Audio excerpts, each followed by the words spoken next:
Hello friends, the NKS classes में आप लोगों का स्वागत है। सब्जेक्ट बायोलॉजी क्लास 11th का जो है मैं करवाऊंगी, जिसमें कोविड-19 के दौरान जो सिलेबस 30% कम किया गया है, उसके आधार पर बायोलॉजी का जो 11th क्लास का सिलेबस है वो मैं पूरा कंप्लीट करवाऊंगी। और सिलेबस में क्या क्या है वो एक बार मैं आप लोगों को बता देती हूँ। जैसा कि आप लोग देख रहे हैं, इसमें पहला चैप्टर है सजीव जगत की विविधता। इसमें जो है सिर्फ इतनी हेडिंग बची हुई है, ये आपको करना है। फिर जीव जगत का वर्गीकरण। इसके बाद में है जो चैप्टर है इनकी इकाइयाँ जो हैं, दूसरी इकाई है जंतुओं और पौधों की संरचनात्मक संगठन, तीसरी कोशिका, और चौथी इकाई है पादप कार्य की, और पांचवी मानव कार्य की। इसके आगे जो है ये चैप्टर दिए हुए हैं, बस आपको इतनी ही इकाइयाँ कंप्लीट करनी है जो मैं 1 बाय 1 कंप्लीट करवाऊंगी। अब आज चलते हैं सबसे पहले पार्ट ए, जो जीव विज्ञान का पहला पार्ट है बायोलॉजी का, क्लास 11th में सजीव जगत की विविधता। तो सजीव जगत की विविधता में सबसे पहले हम परिचय के अंतर्गत समझते हैं कि बायोलॉजी कहते किसे है, या ये शब्द किसने इस्तेमाल किया था। तो जीव विज्ञान या बायोलॉजी शब्द का प्रयोग मैं शॉर्ट में लिखूंगी और आप लोग जो है नोट्स प्रॉपर तरीके से कॉपी पर लिखेंगे। जीव विज्ञान या बायोलॉजी शब्द का प्रयोग किसने किया था, ये आपको ध्यान रखना है। किसने किया था? लैमार्क और ट्रेविरेनस। लैमार्क और ट्रेविरेनस।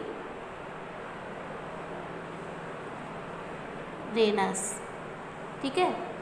और जीव विज्ञान के अंतर्गत हम किसका अध्ययन करते हैं? जीवधारियों का। ये आपको ध्यान रखना है कि जीव विज्ञान के अंतर्गत हम किसका अध्ययन करते हैं? जीवधारियों का।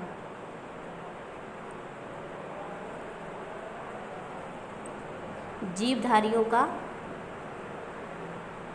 अध्ययन करते हैं।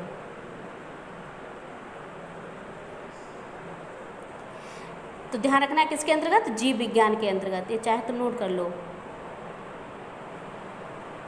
ठीक है। जीव विज्ञान में जीवधारियों का अध्ययन करते हैं। फिर नेक्स्ट पॉइंट आता है कि जीव विज्ञान यानी कि जीव विज्ञान के जनक या पिता। जीव विज्ञान के जनक कौन हैं? ध्यान रखना है आपको। जीव विज्ञान के अंतर्गत जो है 2 शाखाएं आती हैं, इनको ऐसे डिवाइड कर लो तो ज़्यादा बेटर रहेगा। एक होती है जंतु विज्ञान, दूसरी होती है वनस्पति विज्ञान। तो जंतु विज्ञान के जनक में आएंगे अरस्तु, और वनस्पति विज्ञान में थियोफ्रस्टस।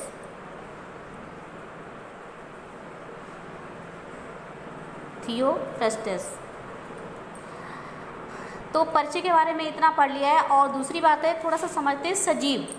ठीक है, यहाँ पे मैं हेडिंग डाल रही हूँ सजीव। सजीव किसे कहते हैं? तो संसार में जो है सभी वस्तुएं 2 प्रकार की होती हैं, जिनमें सजीव और निर्जीव। सबको पता है।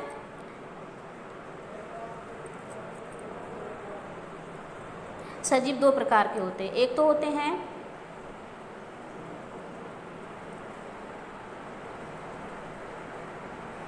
सजीव और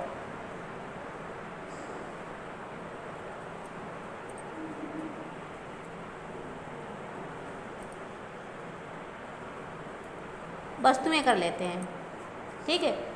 अब अगर हम सजीव की बात करेंगे, जो सजीव होते हैं उनमें क्या होता है?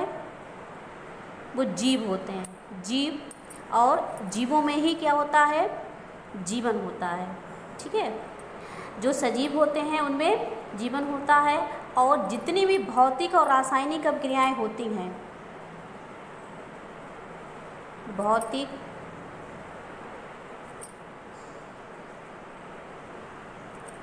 और रासायनिक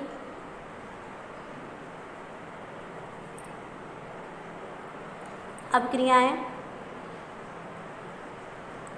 जो होती हैं वो सभी जटिल इकाई किसका निर्माण करते हैं? जीव द्रव्य का।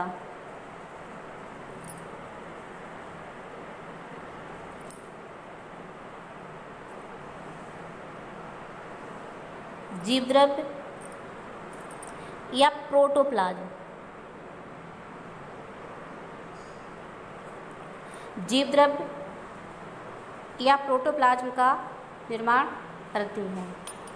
अब जीव द्रव्य जो है यानी जिसमें जीवन है, ठीक है, जिसमें जीवन है तो उनमें सब में प्रोटोप्लाज्म होता है। अब प्रोटोप्लाज्म या जीव द्रव्य की खोज किसने की है? पोरकिंजे। बहुत पूछा जाता है जीव द्रव्य की खोज इस वैज्ञानिक ने की। कहीं कहीं पोरकिंजे भी लिखा होता है तो ये आपको ध्यान रखना है, ठीक है। अब निर्जीव वस्तुएं, निर्जीव वस्तुएं ऐसी होती हैं जिनमें जीवन नहीं होता है, ठीक है,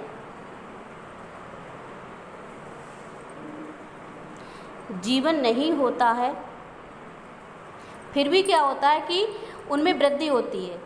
जैसे बात करते हैं रेत के टीले,